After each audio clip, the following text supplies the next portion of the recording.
Hi, this is Alex Rowley doing assignment one for families and health psychology. The video that I chose was coffee lowers stroke risk. And I chose that video because I grew up in a religion where we weren't allowed to have coffee or tea um, because of potential health risks. So I thought it would be interesting for me to do a video response on that one, considering the fact that I didn't have coffee or tea until I was 18 years old, I think. So the video goes into talking about a study done by researchers at UCLA, how the more coffee that you drink, the less your risk of stroke is going to be. They said the greatest impact that they found on the risk of stroke was 4 to 6 cups of coffee. Now, it was just one study, and obviously there's been a few other studies done similar to that I will include in my script, but as of right now, it's only known to be a correlation between coffee and lowering the risk of stroke. There is also a few other benefits that have been correlated to drinking cups of coffee. Let's see, for instance, let me find it real quick.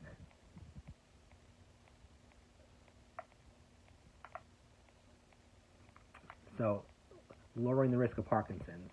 They have found that coffee has the potential to help lower your risk of Parkinson's. It can help you lose weight. It can help boost your physical performance. It can also lower your risk of premature death. It says that studies have shown that coffee drinkers' overall risk of premature death is 25% lower than those who don't drink coffee. So that's just death in general. It can reduce the risk of cancers. It says one study has shown that coffee may decrease the risk of developing prostate cancer in men by 20%.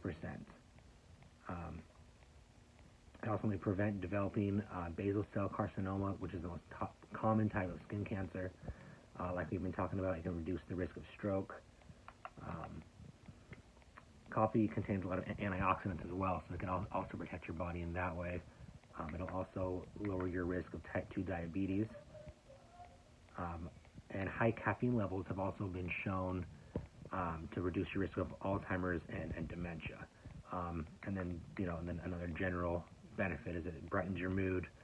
And it also says it can help fight depression and lowers risk of suicide. It says that because caffeine acts as a stimulant to your nervous system, and it boosts the production of neurotransmitters like serotonin, dopamine, which can elevate your mood. It says that in one study, 2 cups of coffee a day prevents the risk of suicide by 50%. So those are some great things that have been shown as potential advantages of drinking coffee. Like I said, I think that there would have to be more studies shown or done in order to show that that it's the cause of all these benefits and not just a correlation. Now, some of the disadvantages and risks of drinking coffee is bad coffee can actually be toxic. Coffee has a lot of impurities in it, and if you drink bad coffee, you can actually get poisoned. Coffee can kill you in the sense that if you drink a ridiculous amount of coffee in a short amount of time, the caffeine in your body can be toxic. Coffee can cause, anxiety and insomnia in people that are already prone to that.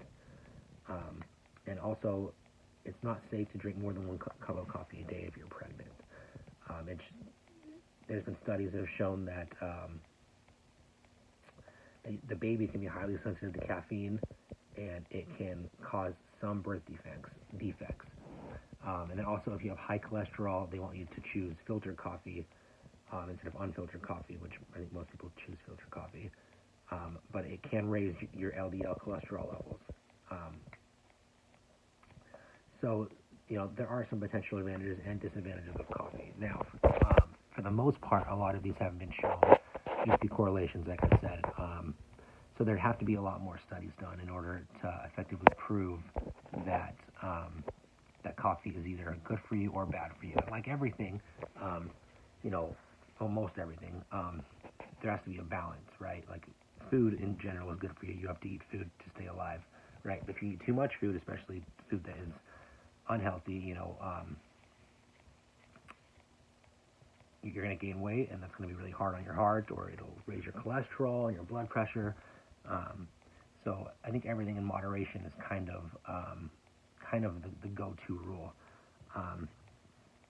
So I think that in order to kind of go one way or the other on coffee, you would really have to do more long-term studies,